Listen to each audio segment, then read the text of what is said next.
हरे Krishna friends, आज मैं आपको कार्तिक मास के 14वां अध्याय का वर्णन करने जा रही हूँ।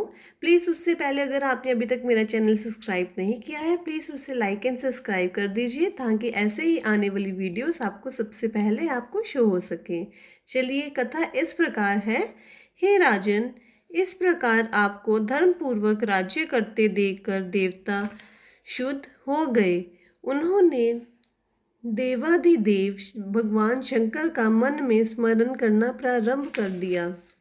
कितने ही प्रकार से स्तुति की, तब भक्तों की कामना पूरी करने वाले शंकर जी ने नारद जी को बुलाकर देव कार्य करने की इच्छा से उनको देवपुरी भेजा।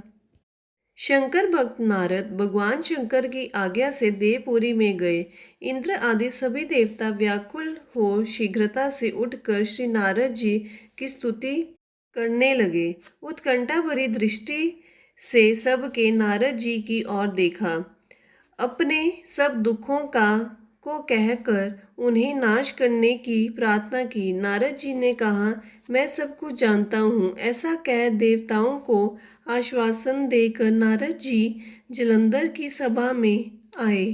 जालंधर ने नारद जी के चरणों की पूजा कर हंसते हुए कहा, हे ब्राह्मण, कहिए आप कहाँ से आ रहे हैं? कहाँ कहाँ पर अपने क्या क्या देखा?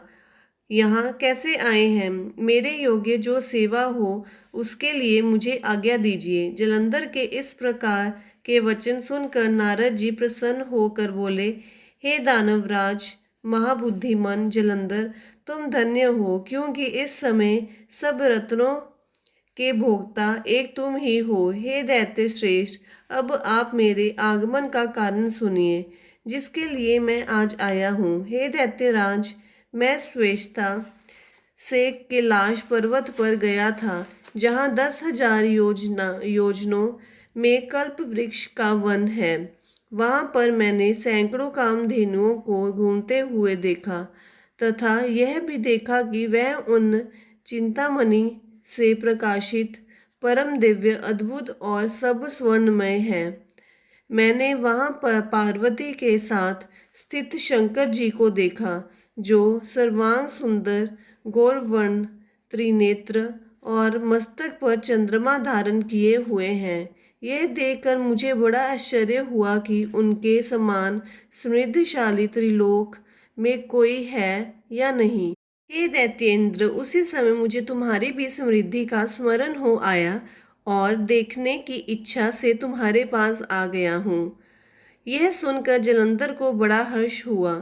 उसने नारद जी को अपनी सब समृद्धि दिखला दी। उसे देखकर देवताओं का कार्य करने में इच्छुक शिव प्रेरित नारद ने जलंधर की बड़ी प्रशंसा की और कहा, निश्चय ही तुम त्रिलोकपति होने के योग्य थे।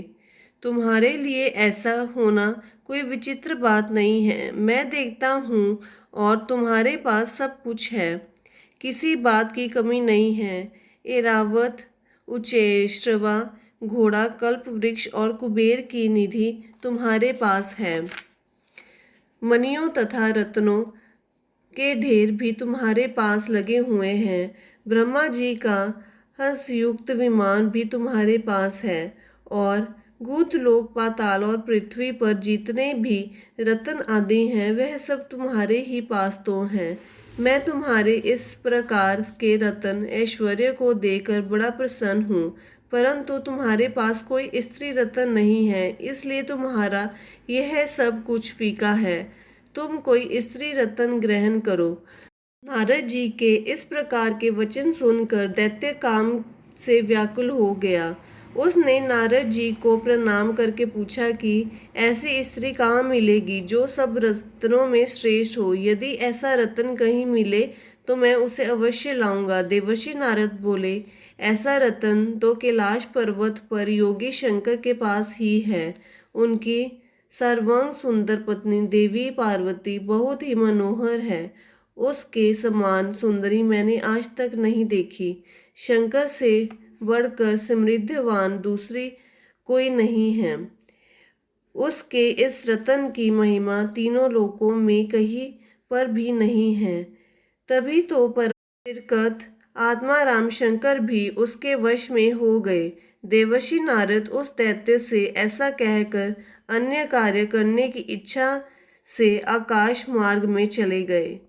हरे कृष्णा फ्रेंड्स, इसी के साथ हमारी कथा यहाँ पे समाप्त होती है।